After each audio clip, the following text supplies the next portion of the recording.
Salam, selamat pagi Bapak Ibu terkasih. Kembali kita bertemu dalam ibadah pada pagi hari ini yang tentunya menjadi kerinduan kita bersama. Dan ada hal yang Bapak dan Ibu perlu ketahui untuk saat ini, sementara kita kembali untuk ibadah secara online terkait ada hal-hal yang membuat kita untuk meniadakan ibadah tatap muka karena lingkungan sekitar yang meminta kita untuk meniadakannya agar kita juga mendukung dan menekan penularan virus corona pada lingkungan sekitar gereja kita.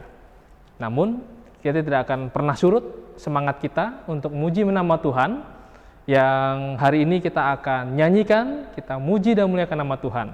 Kita akan angkat satu pujian besar dan perkasa Allah kita, lalu kita sambung juga dengan pujian ku jatuh cinta padanya dan hanya Yesus. Saya undang Bapak Ibu untuk bangkit berdiri. Mari kita menyanyikan pujian tersebut.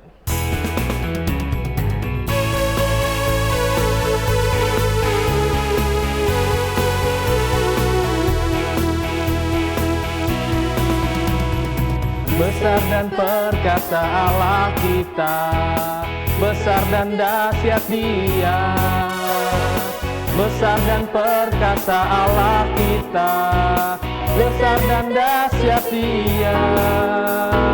Angkatlah panjimu dan soraklah, puji Sang Raja. Besar dan perkasa Allah kita, besar dan dahsyat Dia. Ku jatuh cinta padanya, tambah dan dalamnya, tambah dan dalam lagi. Ku jatuh cinta padanya, tambah dan dalamnya, tambah dan dalam lagi. Yesus indah dan indahlah, semakin indah, oh indahlah aku. Ku jatuh cinta padanya, tambah dan dalamnya, tambah dan dalam lagi.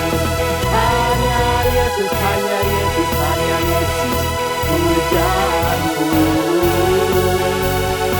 Hanya Yesus, hanya Yesus, hanya Yesus, ya Allahku. Hanya Yesus, hanya Yesus, hanya Yesus, ya Rajaku. Hanya Yesus, oh hanya Yesus, kekasihku. Kita angkat pujian sekali lagi.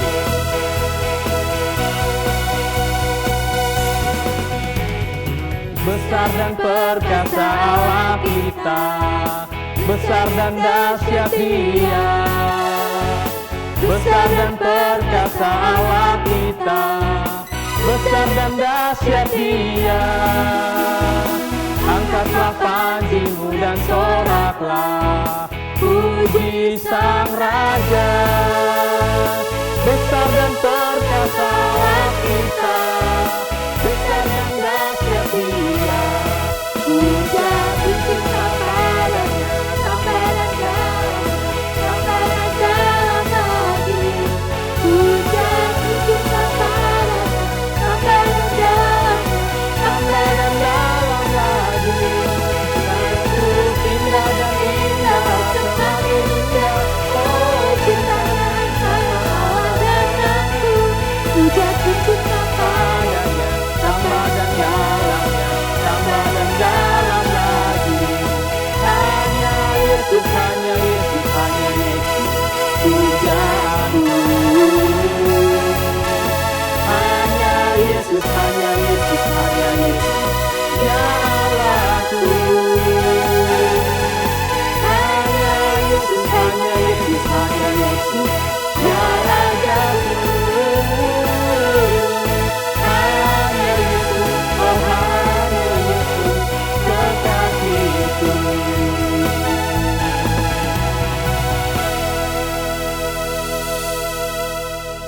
Mari sidang jemaat sekalian, kita tundukkan kepala kita dan memohon perkenan Tuhan pada ibadah pagi hari ini.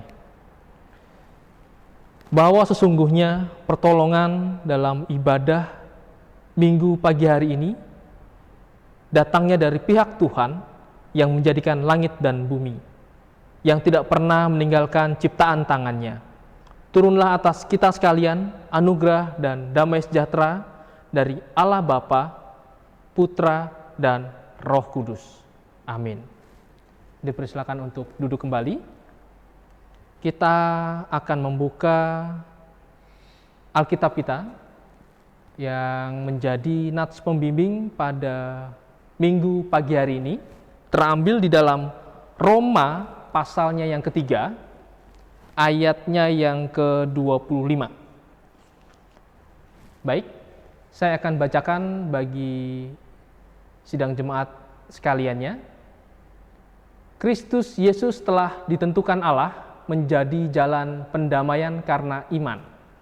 Dalam darahnya, hal ini dibuatnya untuk menunjukkan keadilannya, karena ia telah membiarkan dosa-dosa yang telah terjadi dahulu pada masa kesabarannya. Baik, demikian pembacaan nats pembimbing pada pagi hari ini yang tentunya akan dijabarkan oleh hambanya Bapak PDP Auke Troike Theo Saimima. Berikutnya kita kembali akan mengangkat satu pujian yang akan menuntun kita untuk berdoa, puji syukur dan memohon pengampunan kita kepada Tuhan. Kita akan mengangkat satu pujian bahwa Yesus itu ialah kekasih jiwa. Di dalam nama Yesus terus bersuara, nomor 144 ayat 1 dan 2.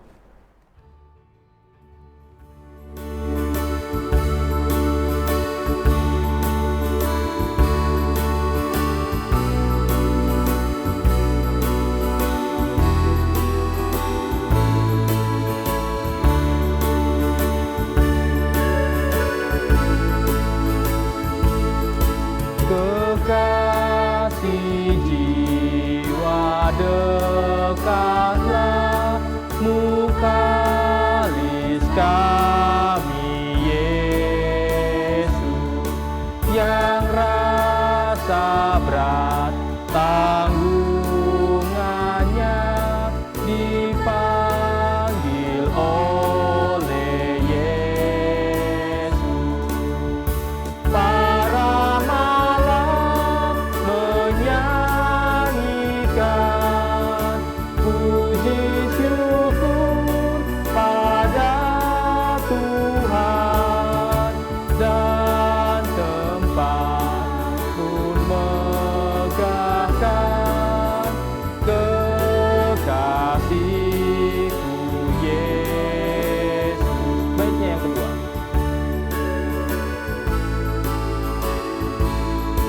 Dosamu dihapuskannya, ditanggung oleh Yesus, dan tempat disediakannya bagimu oleh Yesus. Para malam menyanyikan puji syukur pada Tuhan, baik Engkau pun megahkan kekasihku Yesus.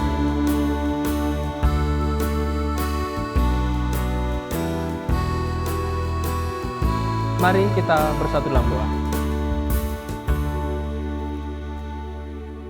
Allah Bapa kami yang ada dalam surga, kami mengucap syukur kepada-Mu ya Tuhan untuk setiap hal yang telah Engkau berikan atas kami, kesempatan, waktu, dan hal-hal yang tentunya kami hidup di dalam pemeliharaan-Mu ya Bapa. Biarlah itu Tuhan, kami sungguh dapat menyerahkan dengan sepenuh hati kami, seluruh kehidupan kami ke dalam tangan pemeliharaan-Mu ya Bapa. Terima kasih untuk pekerjaan yang sampai saat ini Engkau pelihara. Terima kasih Tuhan untuk setiap kesempatan di mana kami tetap terus berusaha untuk mencari bidang pekerjaan yang saat ini kami jalani. Terima kasih untuk setiap usaha pekerjaan kami yang sampai saat ini masih tetap terus berjalan. Untuk kesehatan, untuk kekuatan, untuk keluarga-keluarga kami, para sahabat kami yang senantiasa ada di sekitar kami, ya Tuhan. Mereka yang senantiasa memberikan kami kekuatan serta penghiburan. Itu semua karena pertolongan-Mu, ya Tuhan. Kami juga menyadari untuk halnya sebagai kami manusia biasa.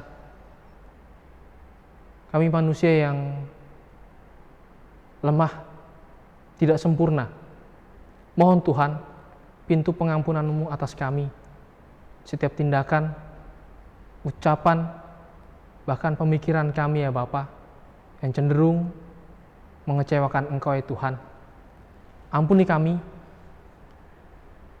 Ampuni setiap kesalahan kami, ya Tuhan. Karena kami sungguh ingin menjadi anak-anak-Mu yang layak. Tentunya di hadapan-Mu, ya Tuhan. Kami sungguh menyerahkan, ya Bapa, untuk seluruh kehidupan kami. Biarlah Engkau yang memimpin dan menyertai kehidupan kami. Dari awal hingga seterusnya. Dan kami alaskan doa ini hanya ke dalam tangan kuasa-Mu yang kudus. Di dalam nama-Mu kami telah berdoa. Amin.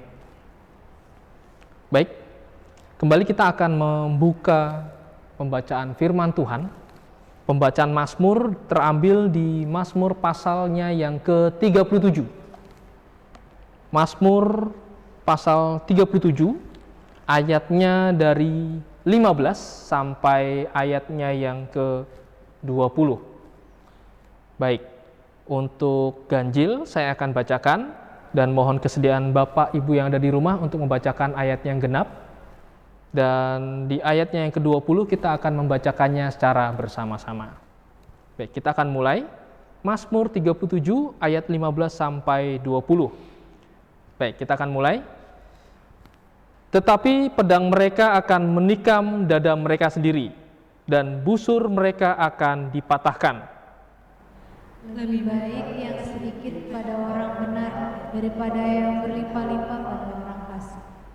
Sebab lengan orang-orang fasik dipatahkan, tetapi Tuhan menopang orang-orang benar. Tuhan mengetahui hari-hari orang yang saleh, dan milik pusaka mereka akan tetap selama-lamanya. Mereka tidak akan mendapat malu pada waktu kecelakaan, dan mereka akan menjadi kenyang pada hari-hari kelaparan. Bersama-sama. Sesungguhnya orang-orang fasik akan binasa. Musuh Tuhan seperti keindahan padang rumput. Mereka habis lenyap bagaikan asap. Amin. Berikut pembacaan Mazmur kita pada pagi hari ini. Dan saatnya kita akan mengangkat pengakuan iman rasuli kita. Saya undang untuk Bapak Ibu untuk bangkit berdiri. Kita akan mengangkat satu pujian, kasih pasti lemah lembut.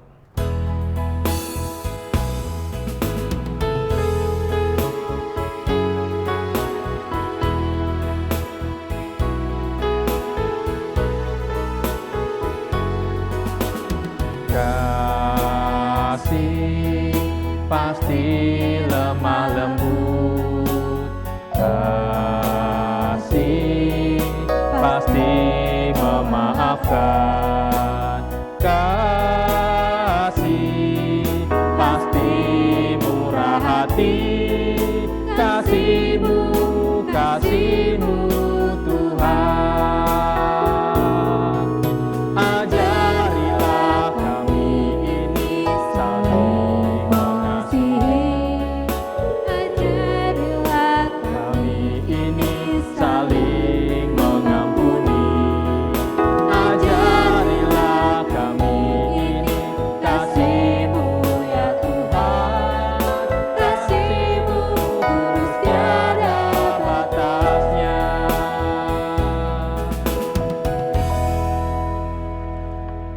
bersama gereja Tuhan di segala tempat dan zaman, biarlah masing-masing berkata, "Aku percaya kepada Allah, Bapa yang Maha Kuasa, Khalik langit dan bumi, dan kepada Yesus Kristus, Anaknya yang tunggal Tuhan kita, yang dikandung daripada Roh Kudus, lahir dari anak darah Maria, yang menderita sengsara di bawah pemerintahan Pontius Pilatus, disalibkan, mati dan dikuburkan, turun ke dalam kerajaan maut. Pada hari yang ketiga, bangkit pula dari antara orang mati, naik ke surga, duduk di sebelah kanan Allah, Bapa yang Maha Kuasa, dan akan datang dari sana untuk menghakimi orang yang hidup dan yang mati. Aku percaya kepada Roh Kudus, gereja yang kudus dan am, persekutuan orang kudus, pengampunan dosa, kebangkitan tubuh, dan hidup yang kekal. Amin. Dipersilakan untuk duduk kembali. Saat ini kita akan diberi kesempatan untuk memberikan korban syukur kita kepada Tuhan melalui persembahan yang tentunya kembali kita akan transfer ke rekening bendara majelis yang tentunya nanti akan kami informasikan ke Bapak dan Ibu sekaliannya. Namun sebelumnya kita akan mengangkat satu pujian, Persembahanku.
Bapak Ibu untuk bangkit berdiri. Kita akan berdoa. Ini kami Tuhan, membawa korban syukur kami kepadamu. Ini persembahan kami kepadamu ya Tuhan. Dengan rasa syukur dan ikhlas kami aturkan kepadamu. Biarlah ini senantiasa dapat menjadi dupa yang harum di hadapan-Mu ya Tuhan. Mohon Tuhan, melalui persembahan ini dapat menjadi satu nilai berkat untuk gereja kami, untuk jemaat kami, bahkan untuk seluruh orang-orang yang ada di sekitar kami. Dan untuk seluruh pekerjaan Tuhan di tempat ini ya Tuhan. Terima kasih untuk setiap tangan-tangan yang telah memberi dan yang belum memberi. Biarlah berkat Tuhan senantiasa tercurah atas kita sekalian. Terima kasih Tuhan Yesus. Ini doa kami. Kami menyerahkan hanya ke dalam tangan kuasa-Mu yang kudus. Haleluya. Amin. Dipersilakan untuk duduk kembali. Kesempatan pada pagi hari ini kembali kita akan mendengarkan firman Tuhan yang akan dibawakan oleh hambanya, Bapak Pendeta Pembantu Troike Auke Teu Saimima. sebelumnya kita akan mengangkat satu pujian, Gembala Baik Bersuling Nan Merdu. Kita akan menyanyikan ini ayat 1 dan 2.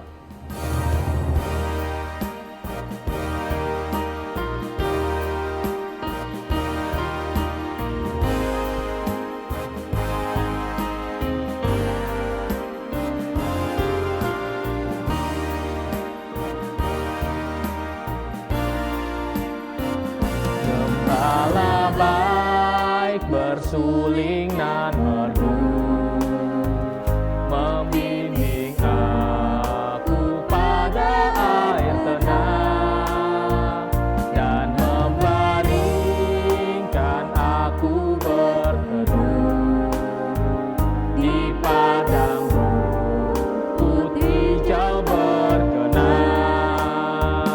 Oh gembalaku itu Tuhanku, membuat aku tenteram hening, mengalir dalam sungai kasih-Ku. Kuasa damai jelang bening. Ayatnya yang kedua.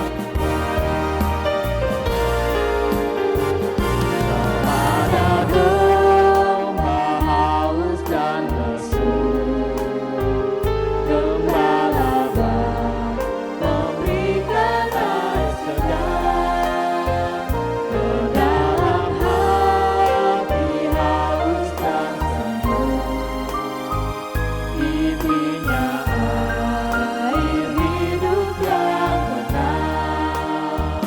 Oh gembalaku itu Tuhanku, membuat aku tenteram hening, mengalir dalam sungai kasih-Ku.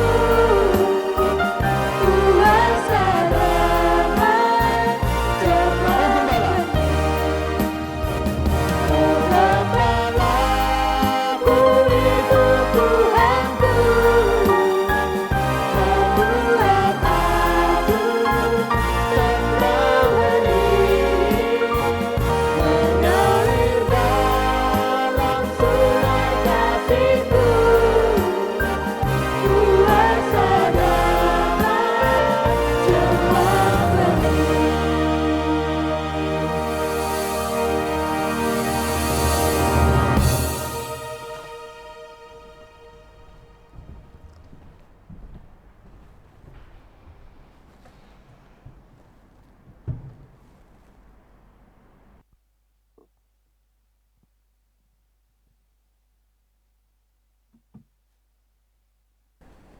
Shalom. Salam sejahtera bagi sidang jemaat sekalian. Kita jumpa kembali pada ibadah raya Minggu pagi hari ini, sekalipun kita melaksanakannya lewat online karena situasi dan kondisi saat ini tidak memungkinkan untuk kita melakukan ibadah secara offline.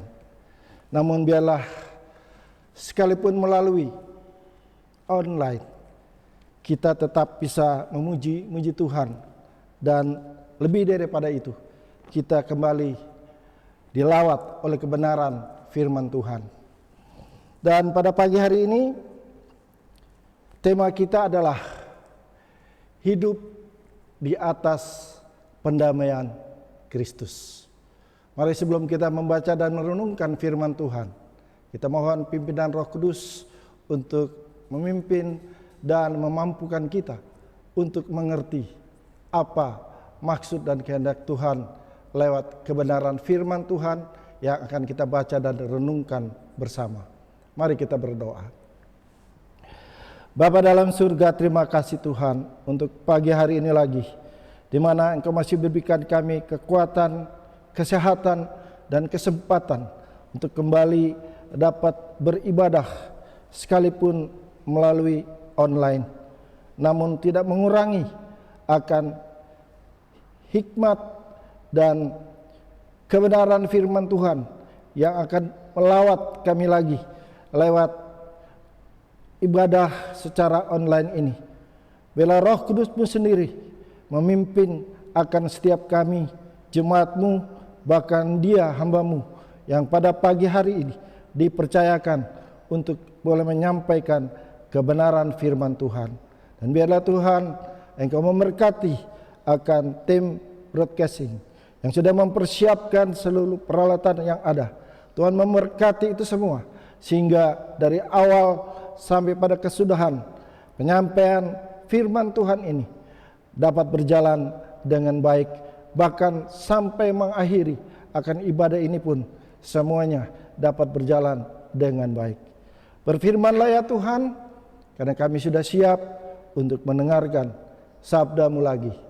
Di dalam nama Tuhan Yesus, firman yang hidup itu, kami sudah berdoa dan mengucap syukur kepada Bapa di dalam surga. Haleluya. Amin.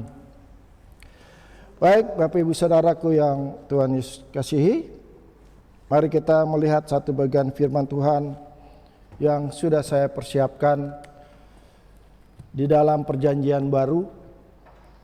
Terdapat di dalam 2 Korintus pasalnya yang kelima, dan kita akan melihat ayat 11 sampai ayat 21, namun yang akan kita baca ayat 15 sampai ayatnya yang ke-21 saja. 2 Korintus pasal 5 ayat 15 sampai 21. Demikian kata firman Tuhan. Dan Kristus telah mati untuk semua orang, supaya mereka yang hidup tidak lagi hidup untuk dirinya sendiri, tetapi untuk Dia yang telah mati dan telah dibangkitkan untuk mereka. Sebab itu kami tidak lagi menilai seorang juga pun menurut ukuran manusia.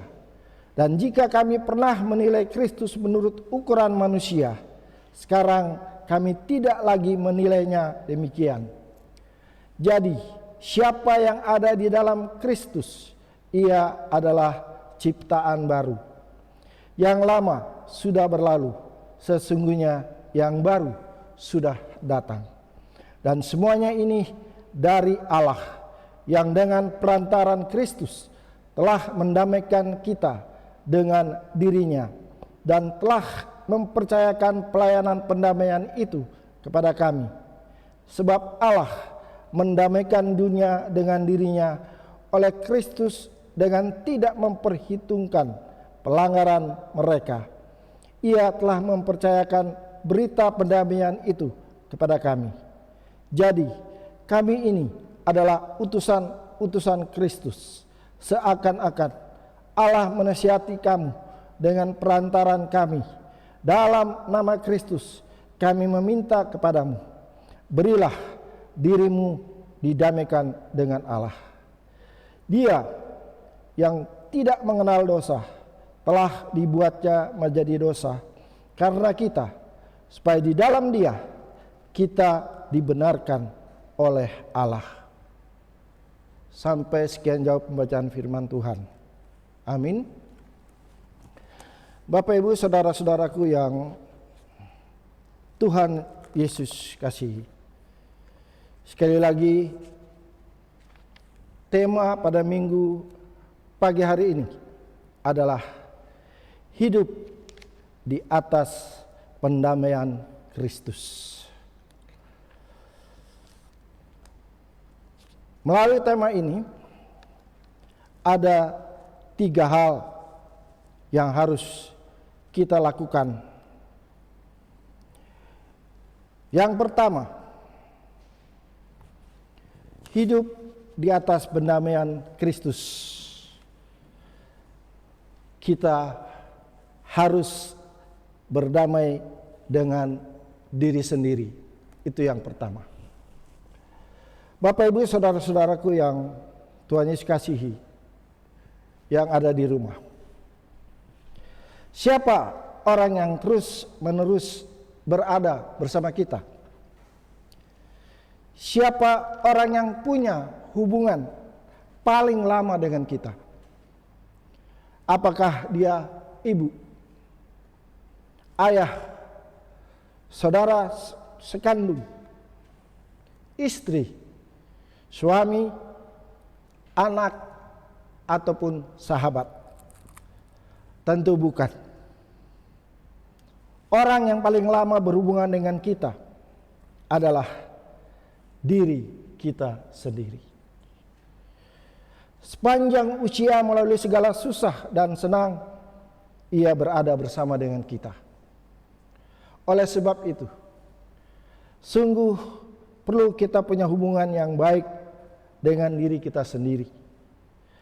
Jika kita membenci diri kita, maka kita akan mempunyai musuh seumur hidup. Apa enaknya makan, tidur, dan berjalan-jalan dengan orang yang kita musuhi? Sepanjang hari kita akan ditemani oleh orang yang kita kurang senangi. Akan tetapi, bukankah tiap orang menyukai dirinya sendiri? Tampaknya memang begitu. Namun kenyataannya bisa berbeda. Bisa jadi tanpa disadari kita menolak atau membenci diri kita sendiri. Perasaan kurang menyukai diri sendiri bisa terwujud dalam berbagai bentuk. Misalnya, kita menganggap tampang kita jelek dan memalukan. Atau kita iri kepada kawan karena prestasinya yang cemerlang. Kita sibuk berusaha menutupi kelemahan kita. Kita kurang menyukai keluarga kita.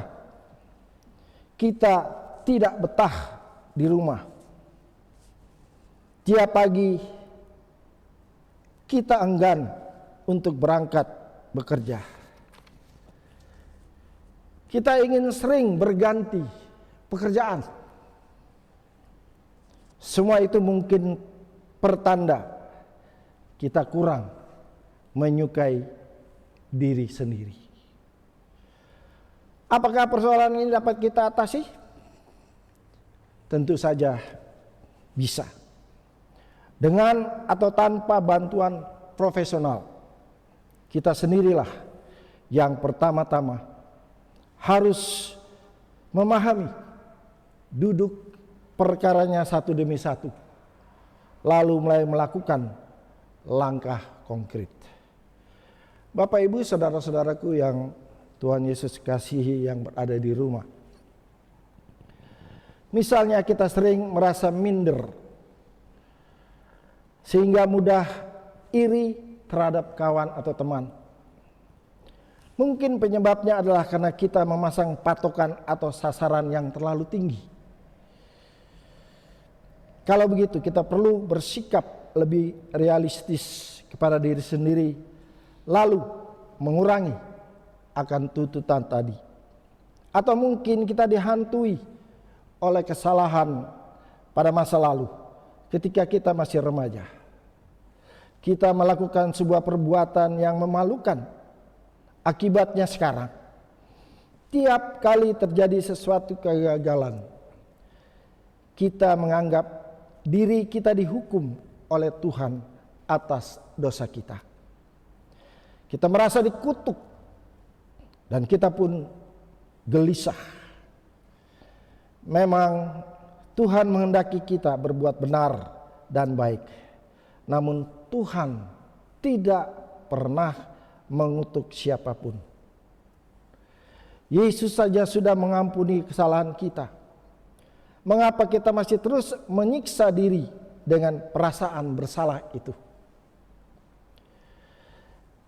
Kata Yesus, "Aku pun tidak menghukum engkau. Pergilah dan mulai sekarang jangan berbuat dosa lagi." Yohanes 8 ayat yang ke-11. Atau mungkin kita merasa malu atas penampilan kita. Di depan cermin pada waktu kita bangun pagi hari dan melihat diri kita, kita berkata, kok jelek banget sih gua? Akibatnya kita ingin memiliki hidung seperti si A, bibir seperti si B, gigi seperti si C, dada seperti si D, pinggang seperti E, pinggul seperti F, dan rambut seperti si G. Itu adalah kebodohan kita sendiri. Kita termakan oleh penyeragaman pengertian cantik yang ideal. Padahal kecantikan ideal adalah sebuah delusi dan citra palsu ciptaan dunia mode. Tidak ada patokan tunggal yang bisa mengukur kecantikan. Bapak, Ibu, saudara-saudaraku yang Tuhan kasihi yang ada di rumah. Memang kenyataan tidak selalu sesuai dengan keinginan. Kita ingin begitu, tetapi kenyataannya menjadi begini. Lalu kita menggugat, mengapa aku terlahir seperti ini? Mengapa hidupku bukan begitu, melainkan begini?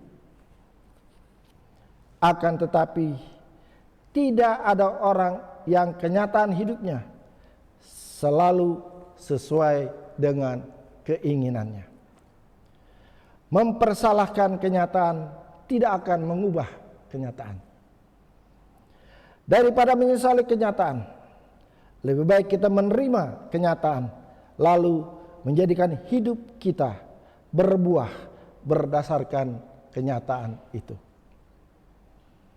Oleh karena itu sebetulnya tidak ada alasan bagi kita menolak atau membenci diri sendiri.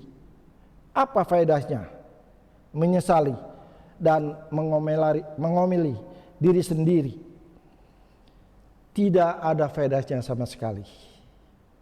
Yang ada malah kebalikannya, yaitu kita dibayangi rasa kecewa dan rasa tidak puas, sehingga akhirnya kita membenci diri sendiri.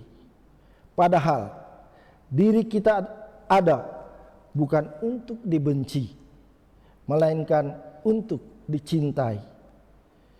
Diri kita membutuhkan cinta. Kitalah orang terdekat yang bisa mencintai diri kita. Yesus berkata, kasihilah sesamamu manusia seperti dirimu sendiri. Matius 22 ayat 39. Bapak, Ibu, saudara-saudaraku yang Tuhan Yesus kasihi yang ada di rumah. Ada yang mengira bahwa mencintai diri sama dengan ego, egoisme atau egosentrisme. Sama sekali tidak.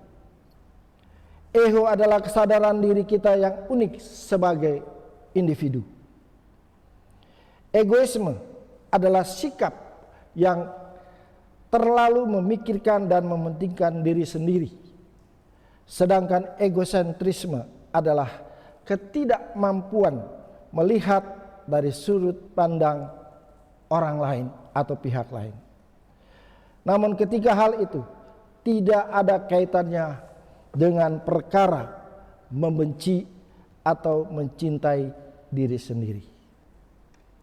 Kalau begitu, apa artinya mengasihi diri sendiri?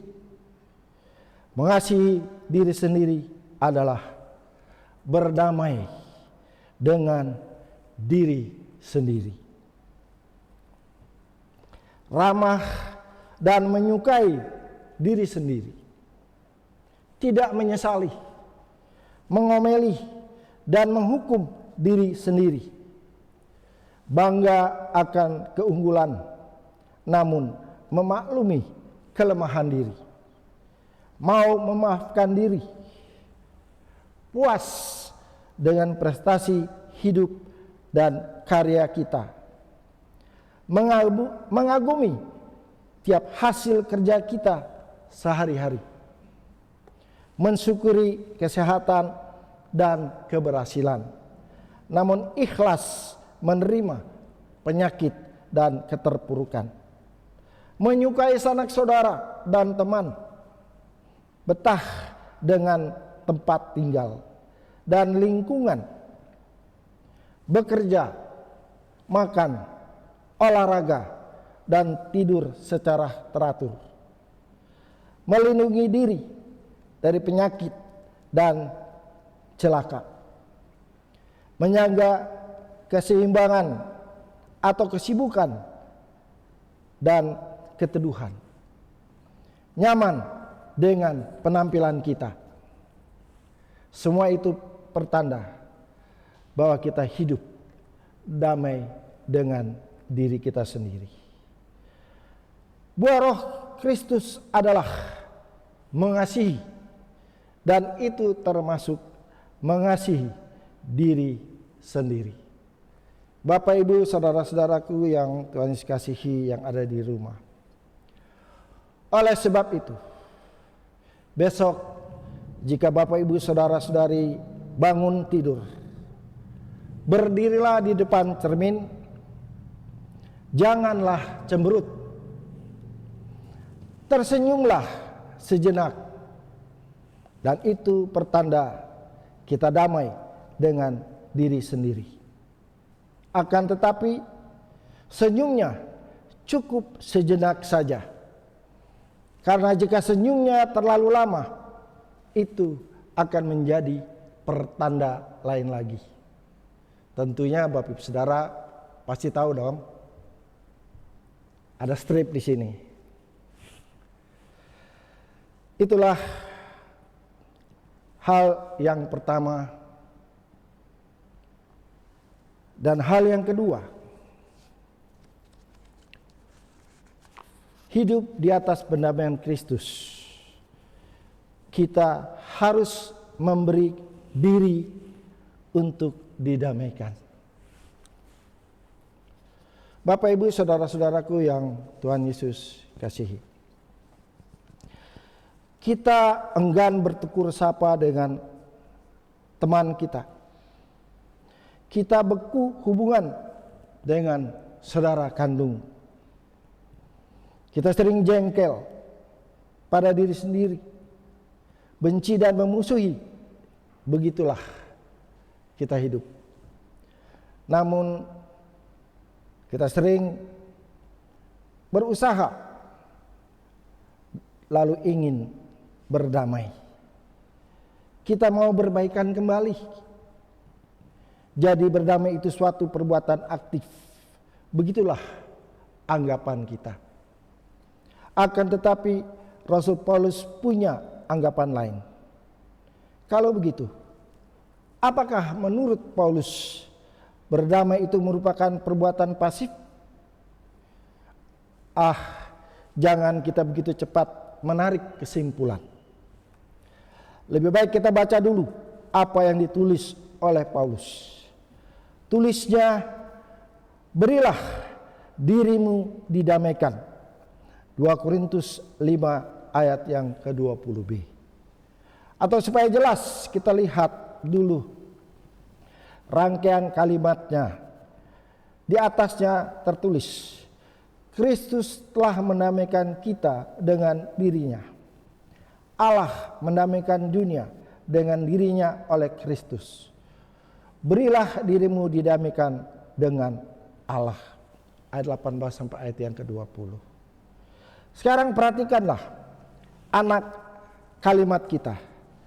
Berilah dirimu didamaikan. Bahasa aslinya adalah kata lagete atau terjemahan harfiahnya. Biarkanlah dirimu didamaikan. Atau jadikanlah dirimu didamaikan. Perhatikan bahwa Paulus bukan meminta umatnya untuk berdamai, melainkan meminta mereka untuk mau didamaikan. Ia memilih bentuk verbal yang mampu mengungkapkan anggapannya. Apa anggapan itu? Apakah kata lagete sebuah verbal aktif atau pasif? Bukan aktif dan bukan pula pasif. Itu adalah bentuk verbal pasif yang menimbulkan respon aktif. Apa wujud respon aktifnya? Tentu itu merupakan urusan lain. Di dalam satu verbal kecil itu tersimpan teologi yang besar, yaitu teologi pendamaian dari Paulus. Sebagaimana tersebar di semua surat-suratnya, teologi pendamaian Paulus itu panjang, tidak bersusun, dan tidak berurutan sehingga sulit untuk diikuti. Namun kalau disederhanakan, teologi rekonsiliasi Paulus itu adalah seperti ini. Yang pertama, manusia berada dalam hubungan-hubungan yang sudah rusak. Dan yang kedua, manusia memerlukan pemulihan hubungan-hubungan itu. Dan yang ketiga, manusia memerlukan atau manusia tidak bisa memulihkannya sendiri. Keempat, Allah mengutus Kristus agar kematian dan kebangkitannya mendamaikan manusia dengan Allah. Yang kelima, pendamaian itu dilakukan oleh karena Ia mengasihi manusia. Dan yang keenam, oleh pendamaian itu terbuka hubungan baru secara vertikal dengan Allah dan horizontal dengan sesama manusia, lingkungan hidup, bahkan dengan diri sendiri.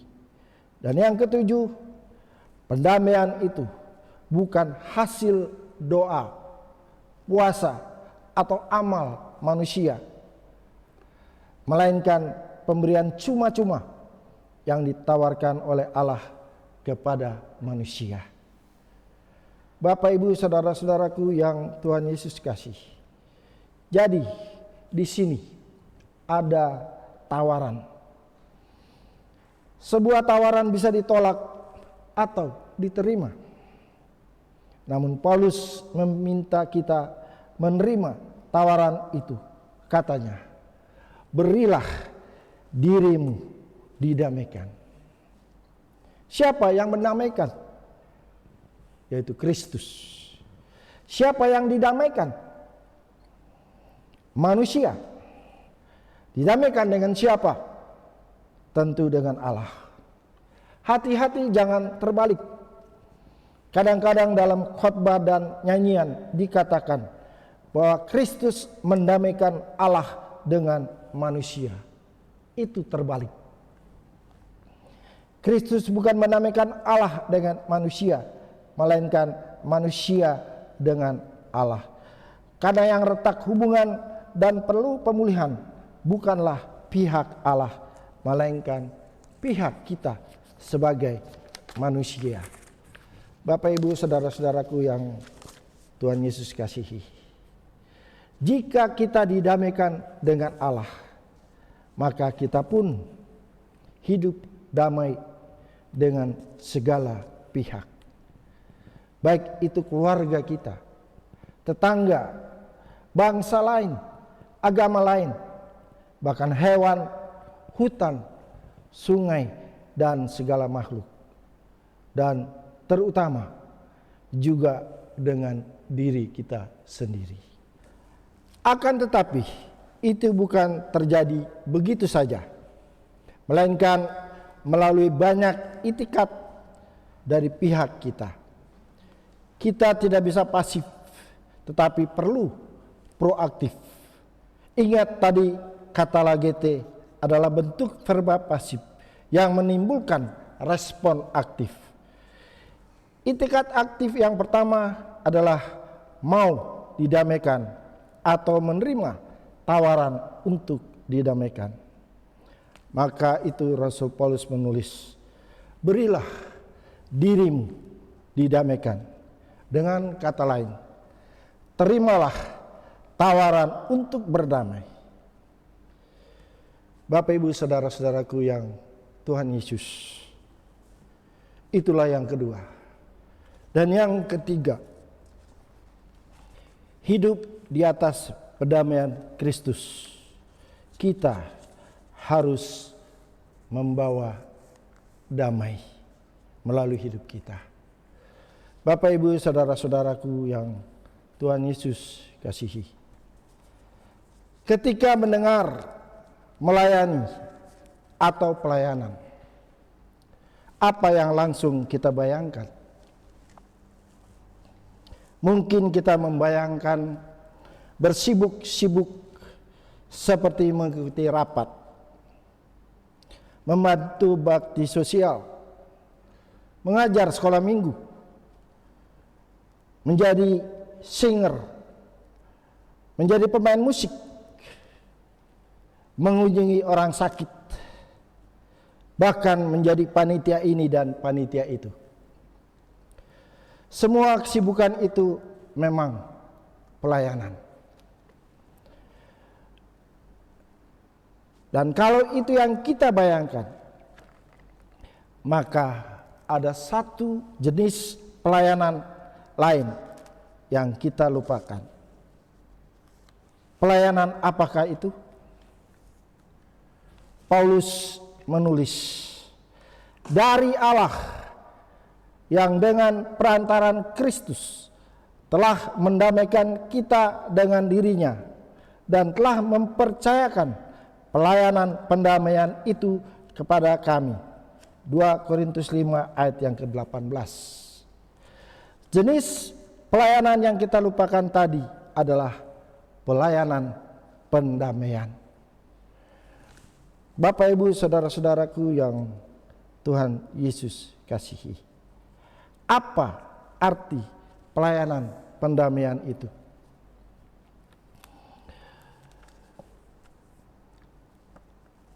Apa arti bahwa Allah mempercayakan pelayanan pendamaian kepada Paulus?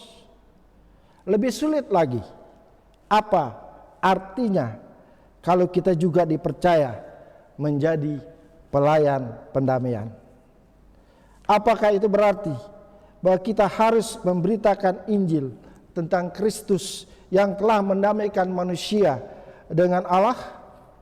Atau itu berarti bahwa kita harus melerai kedua pihak yang sedang bertikai? Itu terlalu muluk. Tema kita pagi hari ini, hidup di atas pendamaian Kristus. Perikop ini adalah bahwa Kristus telah mendamaikan kita dengan Allah. Dengan kata lain, hubungan kita dengan Allah telah dipulihkan. Perikop ini juga membicarakan tentang konsekuensi pendamaian dan produk pendamaian itu sendiri. Tentang konsekuensinya, kita sudah didamaikan dengan Allah, maka konsekuensinya adalah bahwa kita melakukan pelayanan pendamaian dengan orang lain. Rasul Paulus menulis, telah mempercayakan pelayanan pendamaian itu kepada kami, ayat 18. Dan kalimat itu diulang dalam ayat berikutnya. Ia telah mempercayakan berita pendamaian itu kepada kami, ayat yang ke-19.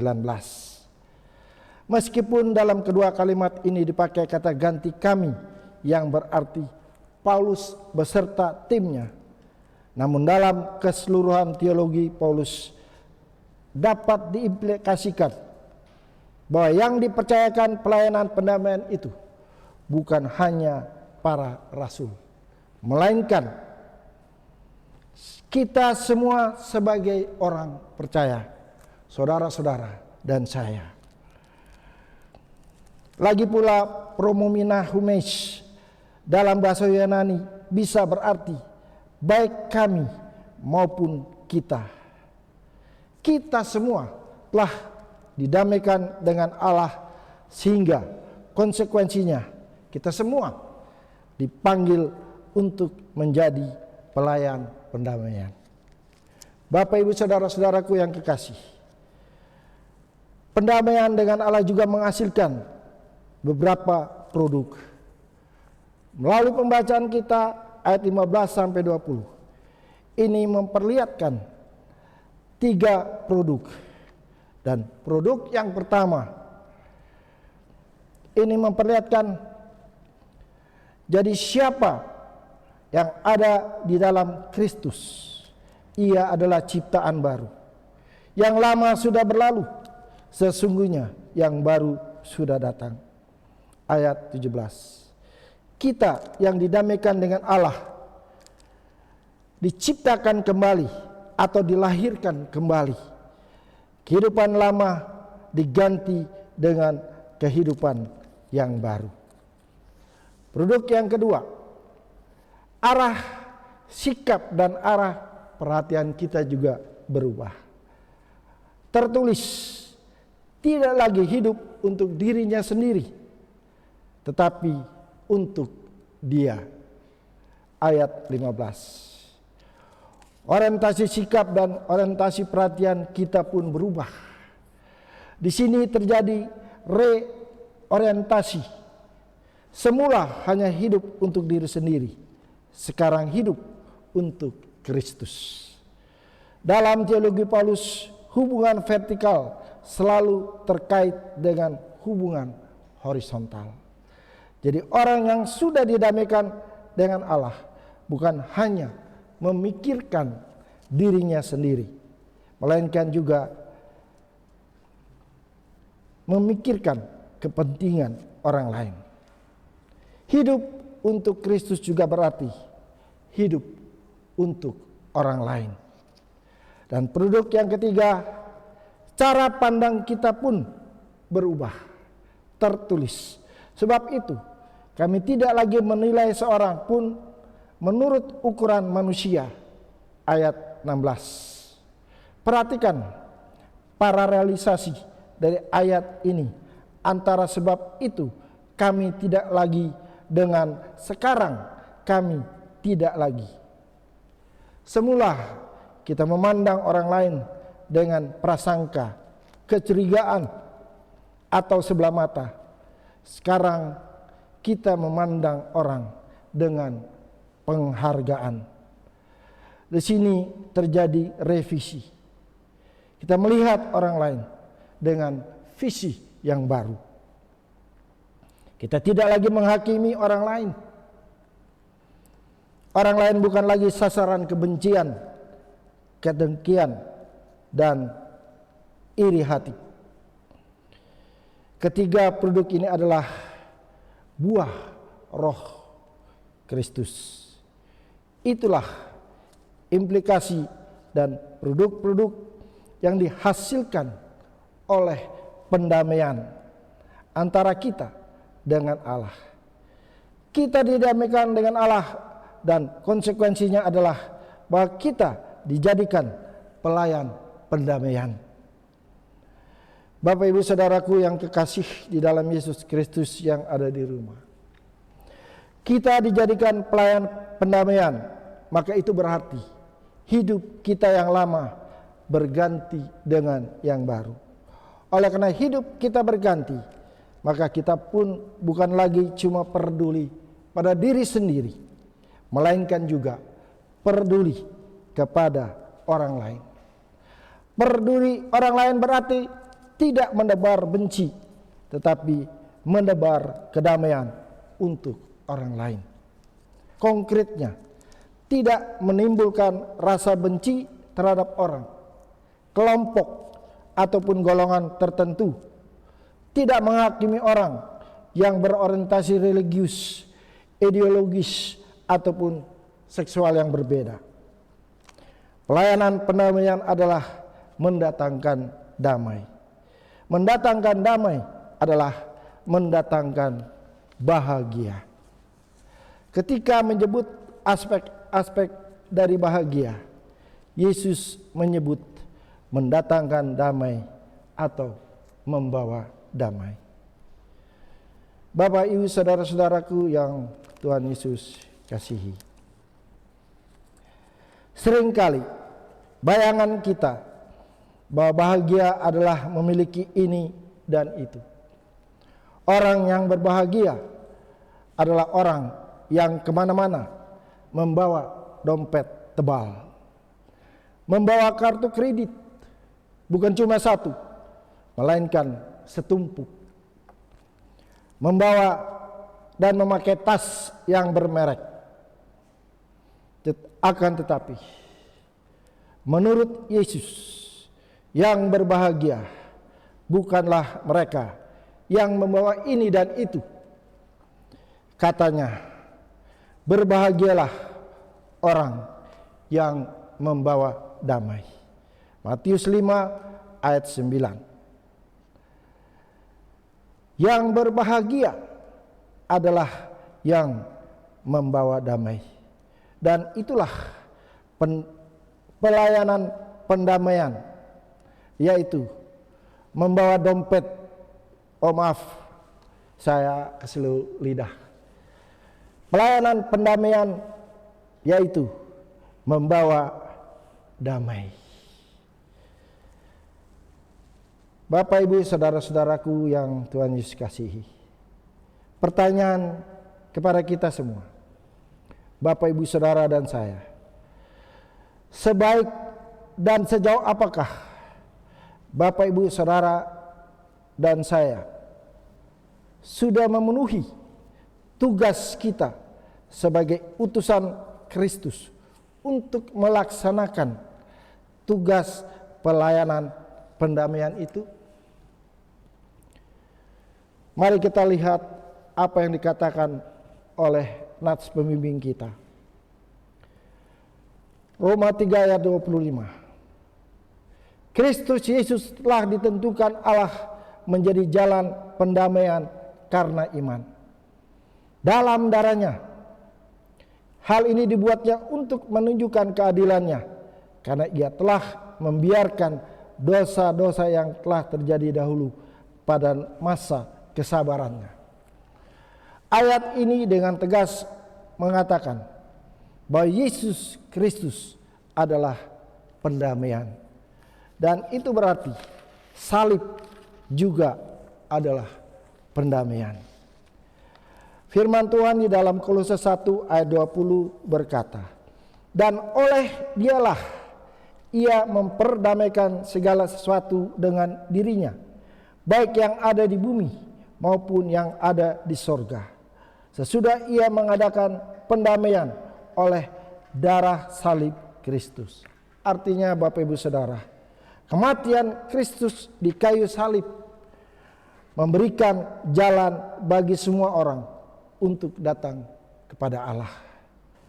Firman Tuhan di dalam 2 Petrus 3 ayat yang 14 berkata, sebab itu, saudara-saudaraku yang kekasih, sambil menantikan semuanya ini, kamu harus berusaha supaya kamu kedapatan tak bercacat dan tak bernoda di hadapannya dalam pendamaian dengan Dia.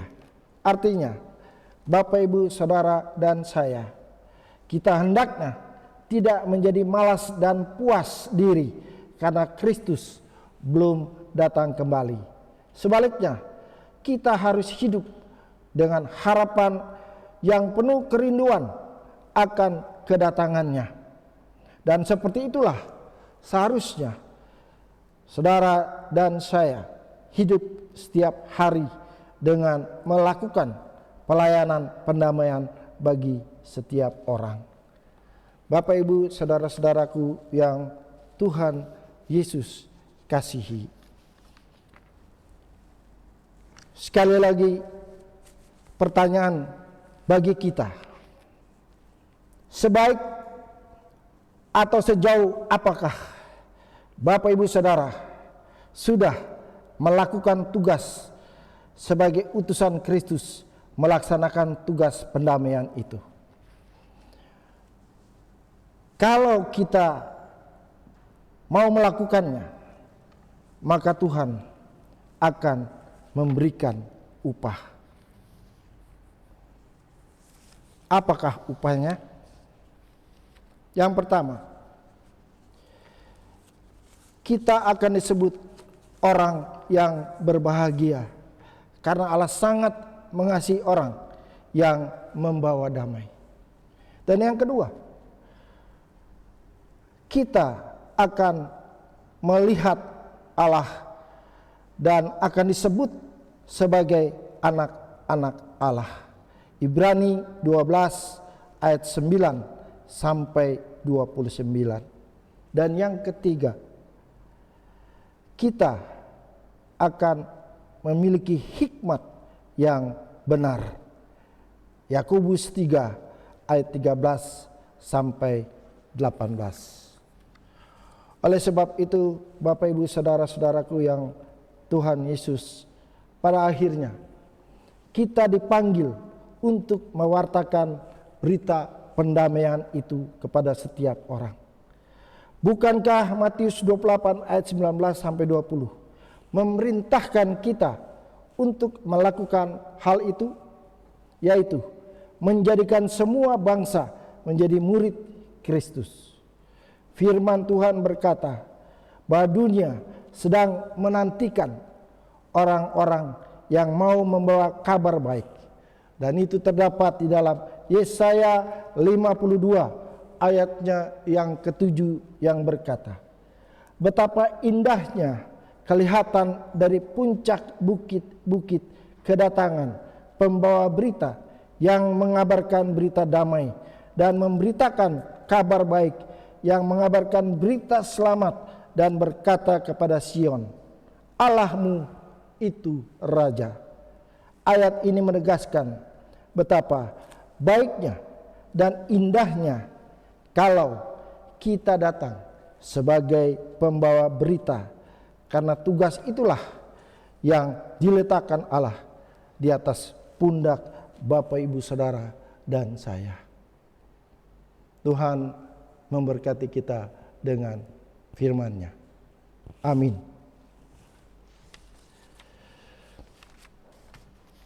Bapak, Ibu, saudara-saudaraku yang Tuhan Yesus kasihi, sebelum kita berdoa untuk firman Tuhan, meresponi firman Tuhan, kita angkat satu pujian dari nama Yesus nomor 223 ayat 1 dan ayat yang kedua.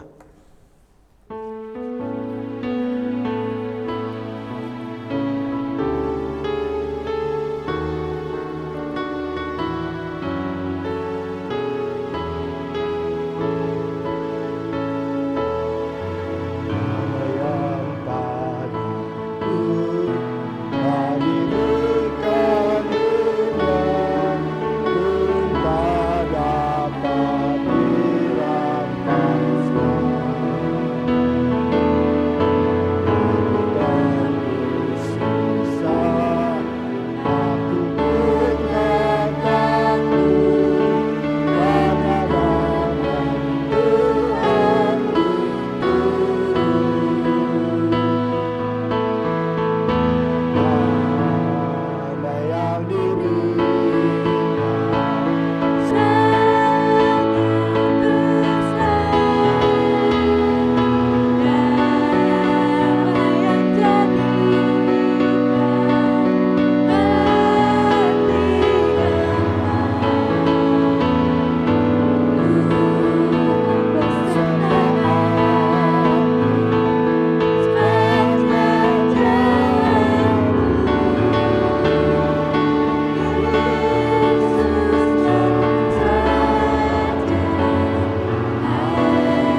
Mari kita berdoa untuk firman Tuhan dan sekaligus bersyukur dan masuk doa syafaat.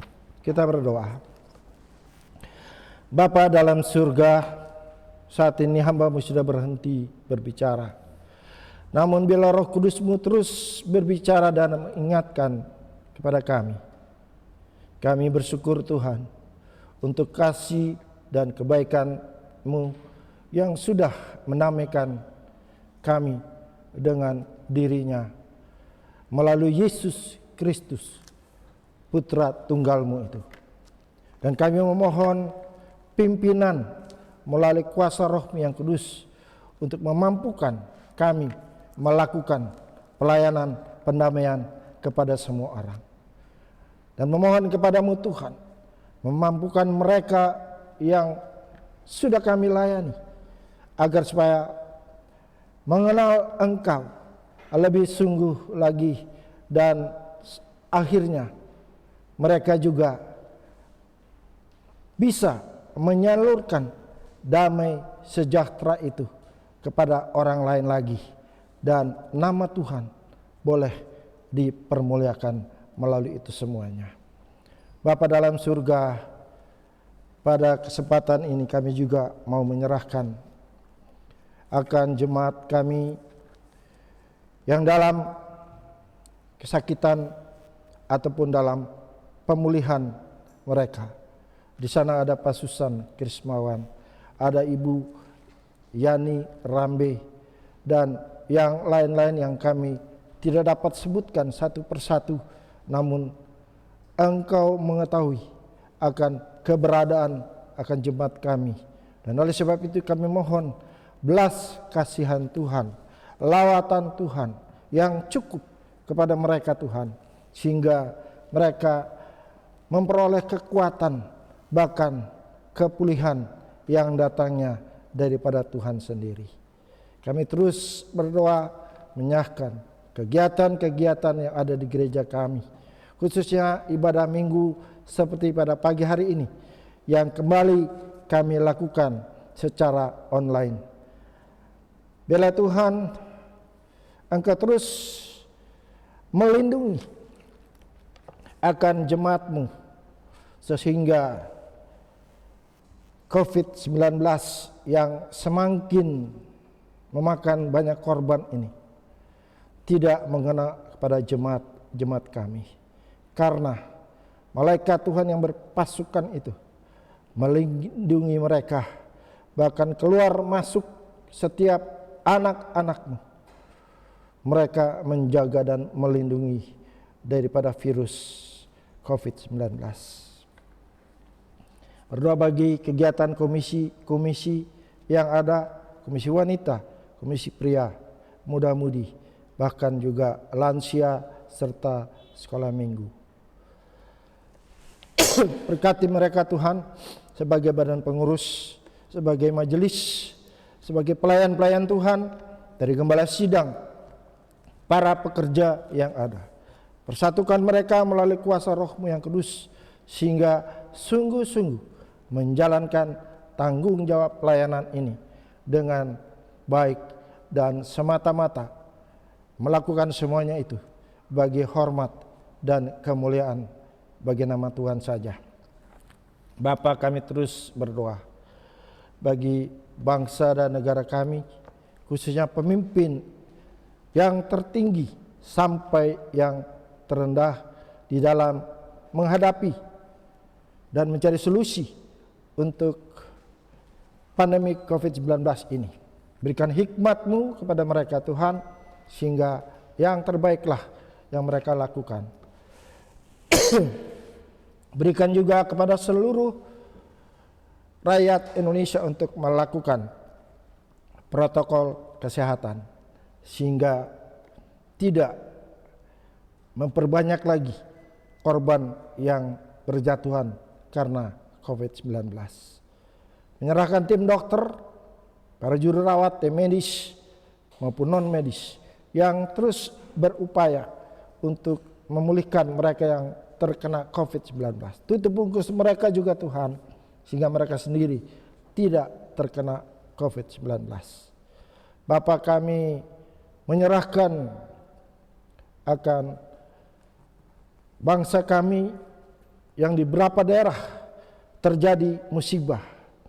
Ada banjir, ada gunung meletus, ada gempa yang baru-baru saja terjadi di daerah Maluku dan juga Jawa Timur. Tuhan, biarlah Engkau memberikan hikmat kepada mereka yang berkompeten, baik pemerintah setempat, pemerintah pusat, untuk secepatnya memberikan bantuan, pertolongan, apa-apa yang mereka butuhkan. Terima kasih Tuhan. Kami juga bersyukur kepada anak-anak kami yang sudah menyelesaikan studi mereka, dan ada yang berhasil dan mungkin juga ada yang gagal. Tuhan tetap memberikan hikmat, semangat untuk tetap belajar lebih baik lagi, sehingga yang gagal pada tahun depan akan berhasil seperti yang mereka sudah berhasil saat ini. Begitu juga yang menyelesaikan studi untuk melanjutkan ke jenjang lebih tinggi lagi. Kami berdoa Tuhan, semua dana-dana yang dibutuhkan melalui orang tua mereka, Tuhan siapkan sehingga tidak ada kendala bagi mereka untuk melanjutkan studi anak-anak mereka. Bapak, kami terus berdoa bagi lingkungan yang ada di gereja kami di tempat ini. Kami mendengar Tuhan, ada banyak warga di sekitar gerejamu di tempat ini yang terkena COVID-19. Bahkan sudah dinyatakan bahwa daerah ini di lingkungan gereja adalah zona merah. Tuhan, kami berdoa Engkau hadir di sama-tengah keberadaan warga di sekitar gerejamu di tempat ini. Pulihkan mereka Tuhan, sehingga lewat itu semua mereka boleh melihat bahwa keberadaan gereja di tempat ini, di lingkungan mereka, membawa dampak yang lebih baik, bahkan positif, yaitu banyak warga di tempat ini diberkati Tuhan. Pekerjaan mereka, usaha mereka, apapun aktivitas mereka. Terima kasih Tuhan, terima kasih. Bapa, kami juga teringat akan sinode kami, baik pusat maupun daerah, khususnya kongres sinode yang akan dilaksanakan, yang seharusnya pada bulan Juli ini, namun diundur mulai pada bulan Agustus, awal bulan Agustus mendatang. Tuhan memberkati panitia yang sudah berlelah-lelah mempersiapkan, memberkati setiap gereja lokal yang akan menghadiri akan kongres sinodal ini.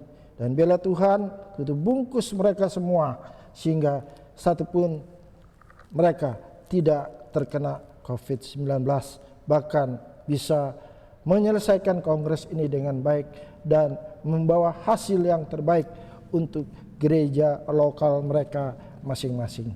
Terima kasih Tuhan Yesus. Masih banyak lagi yang kami minta dan pohonkan lewat syafaat kami pada siang hari ini. Namun semuanya nyata dan tidak ada satupun yang tersembunyi di hadapan Tuhan. Terima kasih Bapa, terpuji-pujilah Engkau. Ini doa kami di dalam nama Tuhan Yesus. Kami sudah berdoa dan mengucap syukur kepada Bapa di dalam sorga. Haleluya. Amin.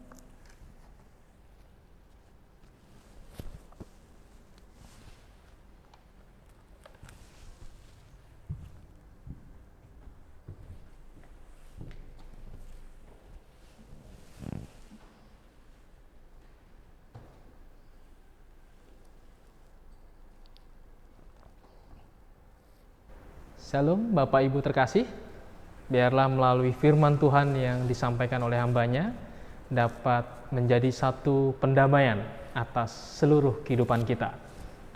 Dan saatnya kita akan menerima berkat Tuhan yang akan dilayani oleh hambanya, Bapak Pendeta Pembantu Auke Troike Teu Saimima.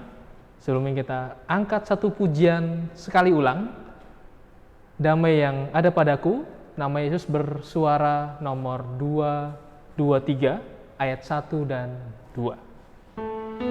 Saya undang untuk bangkit berdiri.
Sidang jemaat yang Tuhan Yesus kasihi, kini pulanglah dan bawalah firman Tuhan serta dengan bijak hidup di dalamnya. Terimalah berkat Tuhan. Biarlah kasih karunia dan damai sejahtera dari Allah Bapa di surga, kasih yang melimpah melalui Yesus Kristus, Sang Pendamai yang sudah mendamaikan kita dengan Allah, serta pertolongan dari Roh Allah yang kudus yang memimpin dan yang menghibur, memberkati kita dari saat ini sampai Maranatha, Tuhan Yesus datang kembali. Amin.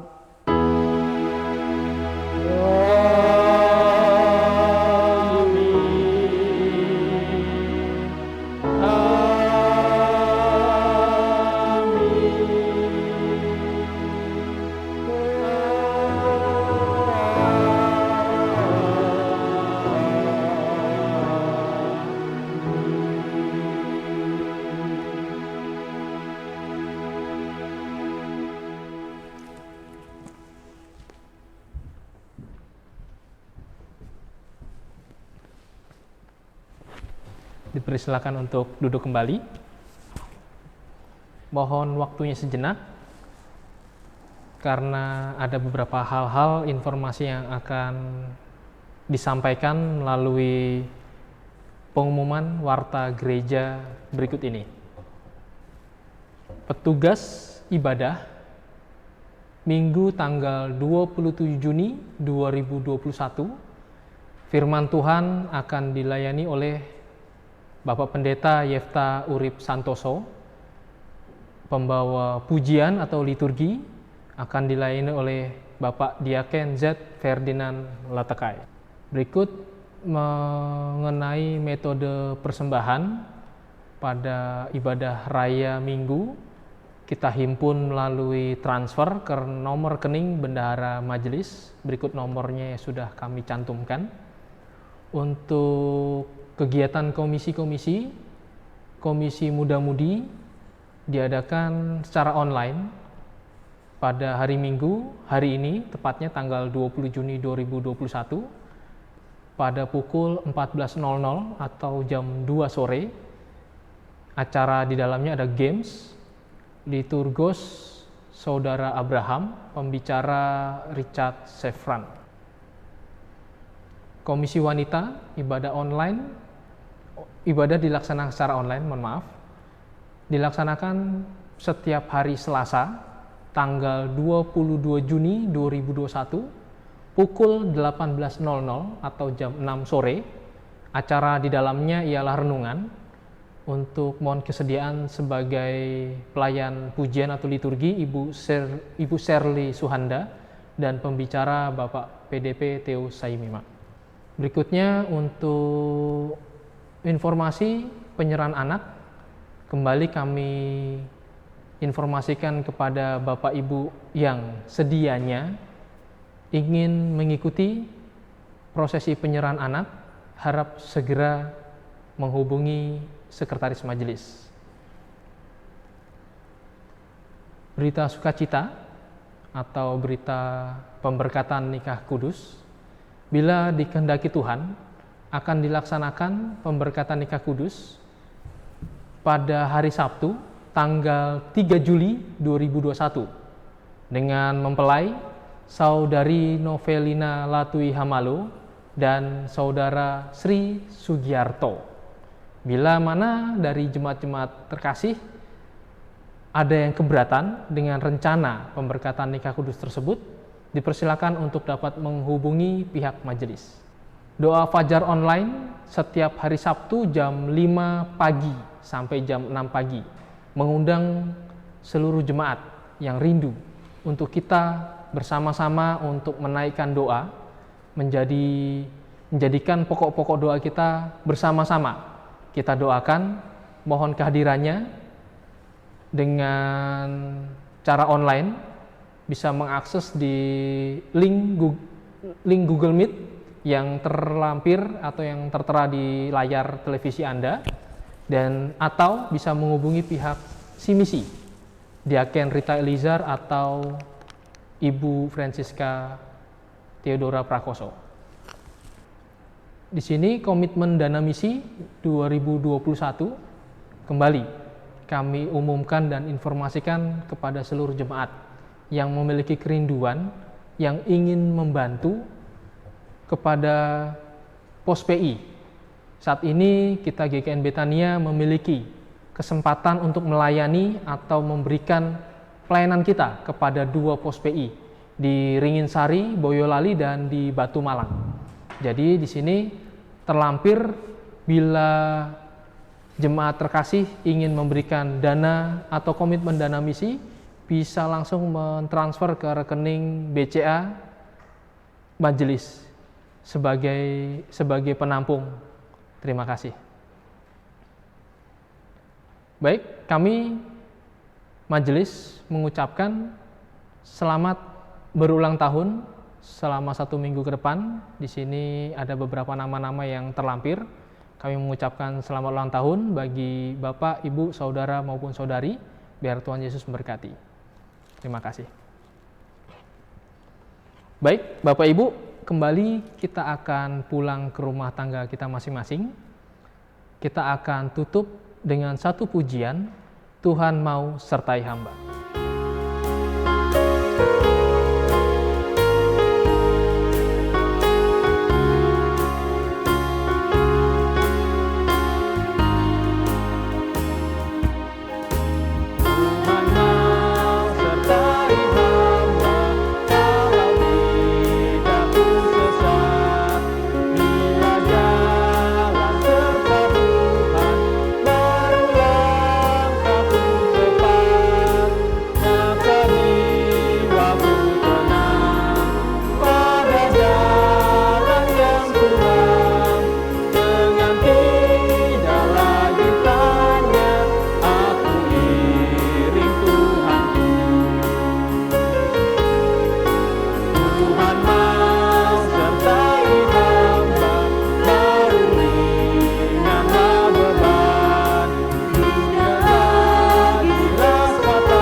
Bapak Ibu, dipersilakan untuk saat teduh sejenak.